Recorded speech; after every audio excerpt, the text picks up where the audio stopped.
Hello everyone, welcome back to the channel Future Force. Today we are going to take on one of the most dramatic and thought-provoking scenarios in modern naval warfare, a hypersonic showdown where 12 advanced missiles are unleashed against the might of America's Navy. This is not just a story of weapons and ships, it is about engineering, strategy, technology, and the human willpower that makes these machines more than just steel and circuits.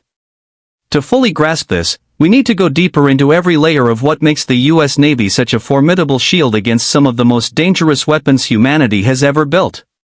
When we start by looking at the exterior of a U.S. Navy vessel such as a destroyer or an aircraft carrier, what immediately stands out is that these ships are not designed like traditional warships of the past. Instead of bulky silhouettes, they have sharp angular edges and smooth surfaces that scatter radar signals rather than reflecting them directly. This stealth shaping is a deliberate choice. A ship the size of a small town could otherwise be visible to enemy radars from hundreds of miles away, but by incorporating radar-absorbing materials and clever shaping, the Navy reduces the effective radar cross-section dramatically. The Zumwalt-class destroyer is perhaps the most famous example, looking almost futuristic with its inverted bow and angular lines. Even the Arleigh Burke destroyers, older but continually upgraded, carry design features meant to make them harder targets. Carriers, with their massive decks, cannot be truly stealthy, but the supporting escorts are. The point is not invisibility but survivability, lowering the time window an enemy has to lock on with weapons. When you step inside, the environment is entirely different. A Navy ship's interior is not about comfort or luxury but about survival and efficiency. Every inch of space is designed with purpose. Narrow passageways, reinforced doors, and compartments that can be sealed off in case of flooding or fire make the ship a fortress inside as much as it is outside. The Combat Information Center, often called the brain of the ship, is where the magic happens. Multiple screens display radar tracks, missile trajectories, aircraft positions, and tactical overlays. Sailors and officers sit at consoles, working as one mind. The room glows with the light of digital displays, and the air hums with urgency even in training exercises. There is no wasted motion, no unnecessary chatter, just a streamlined focus. Even the living quarters are built with resilience in mind. Space is tight, bunks are stacked, and amenities are minimal, but what matters is function over form. The crew knows their mission is survival and defense, not comfort. Performance is where the Navy truly shines in the face of a hypersonic threat.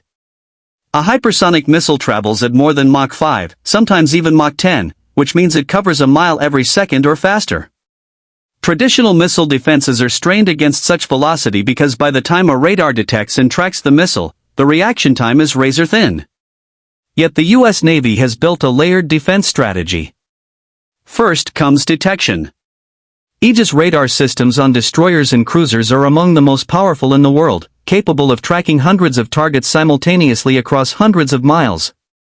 If a hypersonic missile is launched, the network of satellites, over-the-horizon radars, and airborne early warning planes like the E-2D Hawkeye extend the detection range even further. The second layer is engagement. Interceptor missiles such as the SM-6 and Standard Missile-3 are designed to take down high-speed, high-altitude threats. Even if hypersonic weapons fly lower to avoid detection, Navy interceptors can adjust and engage. The third layer is emerging technologies like high-energy lasers and electromagnetic railguns, experimental but promising, which may one day provide near-instant interception capability. The performance edge of the Navy is not just in the weapons but in the integration of all these systems into a unified, seamless defense web. Safety features are a vital element often overlooked by the public. A ship under missile attack is not simply relying on armor to survive, because no armor can truly withstand a direct hypersonic impact. Instead, safety is about redundancy and resilience. Redundant radar arrays mean that if one is destroyed, another can take over. Compartmentalization ensures that if a missile causes flooding in one section, bulkhead doors can be sealed to contain the damage. Electronic warfare systems serve as an invisible layer of protection, jamming or confusing the guidance systems of enemy missiles. Decoys and countermeasures can be deployed to lure incoming missiles away from the ship itself. Even the training of the crew is a safety feature. Drills are conducted constantly so that sailors react instinctively under pressure, sealing off compartments, fighting fires, and restoring systems with speed and efficiency. A ship is not just steel, it is a living organism of crew and systems working together, and safety is woven into every action and response. The unique selling point of America's Navy is its ability to fight not as isolated ships but as a coordinated strike group. A single destroyer, no matter how advanced, could be overwhelmed if faced alone by 12 hypersonic missiles. But the Navy's doctrine is to fight as a team. A carrier strike group includes an aircraft carrier, multiple destroyers, a cruiser, and often submarines lurking beneath the waves. They are supported by aircraft overhead, including fighter jets and airborne radar planes. All these assets are tied into the cooperative engagement capability, a system that allows one ship's sensors to guide another ship's weapons. If a destroyer detects an incoming hypersonic missile but is not in the best position to fire, it can pass targeting data to another ship that can. This makes the entire group one massive interconnected war machine, a floating network of overlapping defenses. It is this synergy, this orchestration of assets, that makes America's Navy unique. Other navies may have advanced ships or weapons, but none can match the level of integration and training that the U.S. Navy brings to the table. When we talk about price, it becomes clear that defending against hypersonics is not cheap. An Arleigh Burke destroyer costs nearly $2 billion to build, and an aircraft carrier like the Gerald or Ford can cost over $13 billion. A single interceptor missile like the SM-6 costs several $million.